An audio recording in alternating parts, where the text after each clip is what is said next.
Hi friends, எல்லோரும் எப்படி இருக்கீங்க? Welcome back to GB vlog. Today recipe வந்து கொஞ்சம் டிஃப்ரெண்ட்டான அவரக்காய் பொரியல் எப்படி செய்வதை பார்க்க போகிறோம்.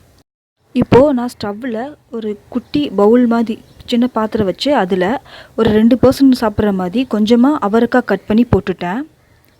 ஃபஸ்ட்டே தண்ணி ஊற்ற வேண்டாம், ஃபஸ்ட்டு கட் பண்ணி அவரக்காய் போட்டுக்கலாம். அவரக்காய் போட்டதுமே தேவையான சால்ட் ஆட் பண்ணிக்கலாம். கொஞ்சமாக சால்ட் ஆட் பண்ணிக்கோங்க. அப்புறம் இதுக்கு சாம்பார் பொடி 1.5 டீஸ்பூன் வந்து சாம்பார் பொடி ஆட் பண்ணிக்கிறேன். 1.5 டீஸ்பூன் 1 டேபிள் ஸ்பூன் இருக்கிற மாதிரி ஆட் பண்ணிக்கோங்க. இந்த மூணையுமே நல்லா மிக்ஸ் பண்ணி தண்ணி ஊற்றி மிக்ஸ் பண்ணி கொஞ்சமாக தண்ணி ஊற்றுங்க. அது லைட்டாக பாயில் ஆகிற மாதிரிக்கு தண்ணி ஊற்றுங்க. 2 மினிட்ஸ் லிட் போட்டு மூடி வச்சு வேக வைக்கலாம். இப்போது அவரைக்காய் வெந்துருச்சான்னு ஓப்பன் பண்ணி பார்க்கலாம். அவரைக்காய் நல்லா பாயில் ஆயிடுச்சு. நல்லா மிக்ஸ் பண்ணி கொஞ்சம் சிம்மில் வச்சு இது பண்ணுங்கள், ஏன்னா அடி பிடிச்சிரும்ல பாயில் ஆகும்போது. ஸோ கொஞ்சமாக தான் தண்ணி ஊற்றிருக்கோம், அதனால் நல்லா வெந்துருச்சு. இப்போ அவரைக்காய்க்கு தேவையான பொருட்கள் பார்க்கலாம். நான் கொஞ்சமாக சின்ன வெங்காயம் எடுத்திருக்கேன், தேங்காய் துருவல் கொஞ்சம் எடுத்திருக்கேன். இது எப்படி செய்யலான்னு பார்க்கலாம். நான் கடாயில் கொஞ்சம் ஆயில் விட்டு 1/2 டீஸ்பூன் கடுகு போட்டிருக்கேன்.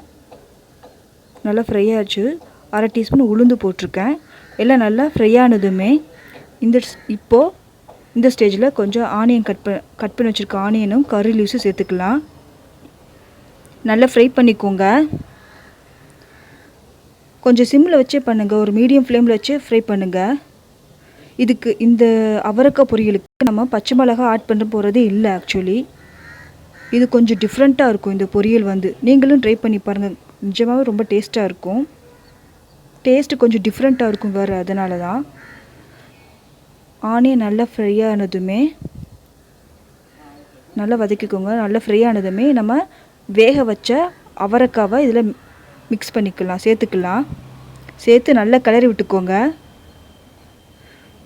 நம்ம அது சாம்பார் பொடி உப்பும் போட்டு வேக வச்சதுக்கும், ஸோ இதை சேர்த்துக்கிட்டோம். நல்லா கிளறி விடுங்க. ரொம்ப சிம்பிளான ரெசிபி, ரொம்ப டேஸ்ட்டாகவும் இருக்கும், டிஃப்ரெண்ட்டாகவும் இருக்கும். கண்டிப்பாக நீங்கள் ட்ரை பண்ணி பாருங்கள். இது சுகர் பேஷண்ட்டுக்குன்னா ரொம்ப நல்லது. அவரைக்காய் பொரியல்லாம் யூஸ்வலாக வந்து எல்லாருமே வெறும் பச்சை மிளகா அந்த மாதிரி தான் செய்வாங்க, ஆனியன் பச்சை மிளகா போட்டு. இது கொஞ்சம் வித்தியாசமாக இருக்கும்.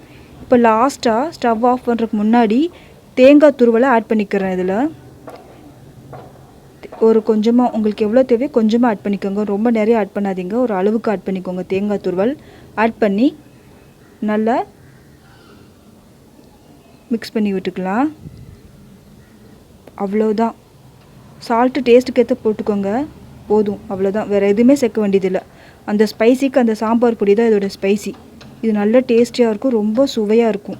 நீங்களும் இது மாதிரி ட்ரை பண்ணி பாருங்கள். அவரைக்காய் பொரியல் ரெடி.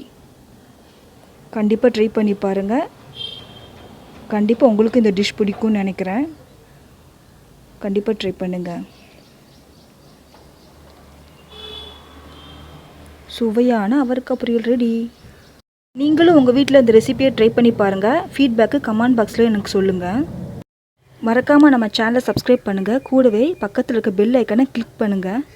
லைக் பண்ணுங்கள், ஷேர் பண்ணுங்கள். நெக்ஸ்ட் வீடியோவில் பார்க்கலாம். பாய்.